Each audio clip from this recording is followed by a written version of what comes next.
ஷாலும் கர்த்தருடைய நாமம் மகிமைப்படுவதாக. கர்த்தருக்குள் பிரியமானவர்களே, வேத வசனம் இப்படியாக சொல்லுகிறது. அவன் பலப்பட்ட பொழுது தனக்கு கேடு உண்டாக மட்டும் அவனுடைய மனம் மேட்டிமையாகி தன் தேவனாகிய கர்த்தருக்கு விரோதமாய் மீறுதல் செய்து. 2 நாளாகமும் 26:16.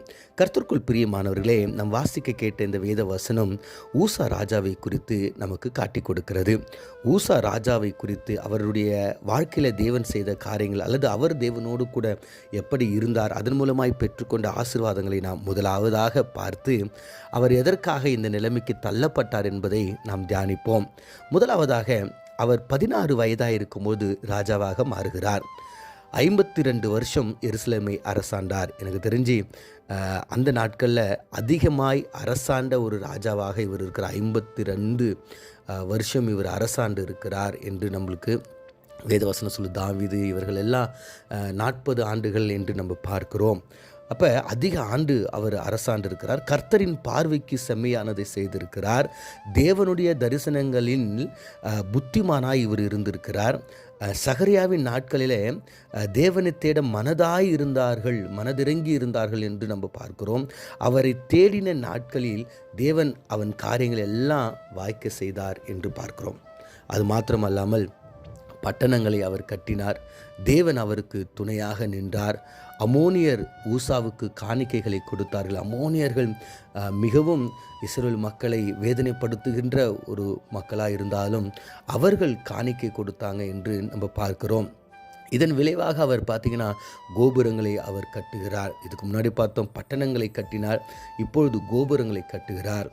அவருக்கு பார்த்திங்கன்னா பள்ளத்தாக்கு, அதே சமயத்தில் சமமான பூமியிலையும் அவருக்கு ஆடுகளும் மாடுகளும் இருந்தது.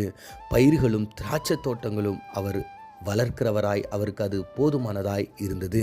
அப்புறம் பார்த்தீங்கன்னா அவரோடு கூட இருந்த பராக்கிரமசாலிகள் 2600 பேர் இருந்தாங்கன்னு சொல்லிட்டு நம்ம பார்க்கிறோம்.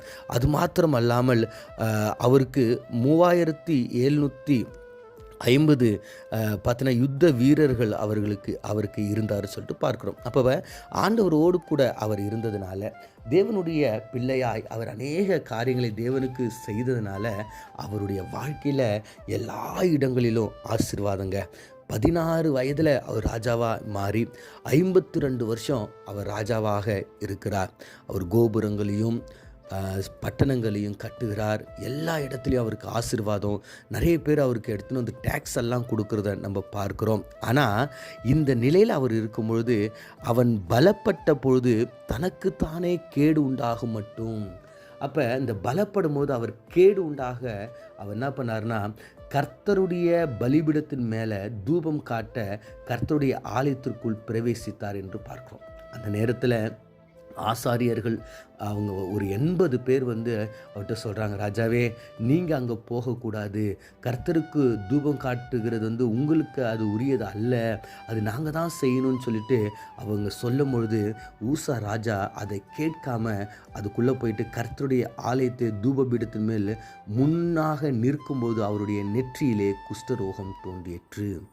அப்போ ராஜா பாருங்க, அவருடைய மனசில் அந்த மேட்டிமை வந்தோன்னே கடவுளுக்கு விரோதமாய், அந்த உன்னதமான இடத்துல நான் ஏன் போகக்கூடாது, நான் ஒரு தேசத்து ராஜா, எனக்கு தேசத்தில் எங்கே சமாதானம் இருக்குது, நான் இப்படிப்பட்ட உயர்ந்தவனாக இருக்கிறேன், நீ எனக்கு ஏன் அந்த இடம் கிடைக்கக்கூடாதுன்னு சொல்லிட்டு அங்கே போனதுனால அவருக்கு குஷ்டரோகம் வந்துச்சுன்னு சொல்லிட்டு பார்க்குறோம். அப்போ ஊசா தன்னுடைய மரணம் வரைக்கும் அவர் என்ன பண்ணிட்டாங்க பார்த்தீங்கன்னா, தேசத்தை விட்டு அவரை ஒரு தனித்த வீட்டிலே குடியிருக்க வைத்தார்கள்.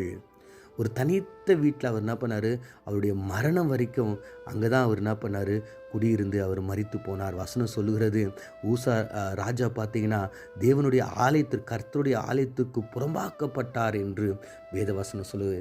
ஸோ இப்படிப்பட்ட ஒரு சூழ்நிலையில் தேவனுக்கு பிரியமாக வாழ்ந்த ஒரு மனுஷன் தான் இருதயத்தில் எப்போ மேட்டுமையான காரியம் வந்துச்சோ அப்போ தேவனுக்கு விரோதமாய் அவன் போகிறான். கர்த்தருக்கு பிரியமானவர்களே, நீங்களும் நானும் தேவனுக்கிட்ட இருந்து ஆசீர்வாதங்கள், நம்மளுடைய வேலையினால் நம்ம ஒருவேளை வீடு கட்டியிருக்கலாம், கார் வாங்கியிருக்கலாம், பங்களா வாங்கியிருக்கலாம், ஒருவேளை நமக்கு ஆவிக்குரிய காரியங்கள், இப்படிப்பட்ட நிலையில் நீங்கள் உயர்த்தப்படும் பொழுது உங்களுக்குள்ள மேட்டிமை கர்த்தருக்கும் உங்களுக்கும் ஒரு பிளவு உண்டாகிறதை நீங்கள் கவனிக்க வேண்டும். அந்த பிளவு கர்த்தரோடு கூட உங்களை சேராதபடிக்கு செய்கிறது. இந்த மேட்டிமை உங்களுடைய இருதயத்திலிருந்து, உங்கள் வாழ்க்கையிலிருந்து நீங்கள் எடுத்து போட வேண்டும். பாருங்கள், இப்படிப்பட்ட சூழ்நிலையில் ஊசா ராஜா தன்னுடைய சூழ்நிலையை ஆண்டவர்கிட்ட ஒப்பு கொடுத்து ஜெபிக்க மறந்து போயிட்டார்.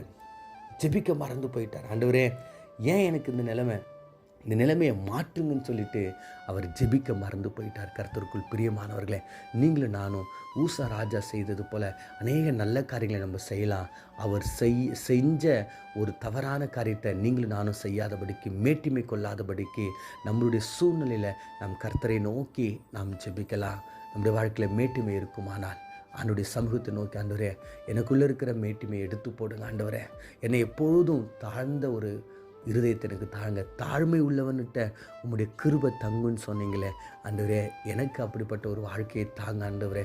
ஊசா ஆண்டவரே தன்னுடைய வாழ்க்கையில் அந்த மேட்டுமையினால் அவர் குஷ்டரோகம் வந்து ஆண்டவரே அவர் புறம்பாக்கப்பட்டு தன்னுடைய வாழ்நாளில் அவர் மிகவும் கஷ்டமான நிலைக்கு தள்ளப்பட்டார். நாங்கள் அப்படி போகாதபடிக்கு எங்களை தாங்கும்படியாக நீர் உதவி செய்யுங்கன்னு சொல்லிட்டு நம்ம கண்களை மூடி ஜெபிக்கலாம்.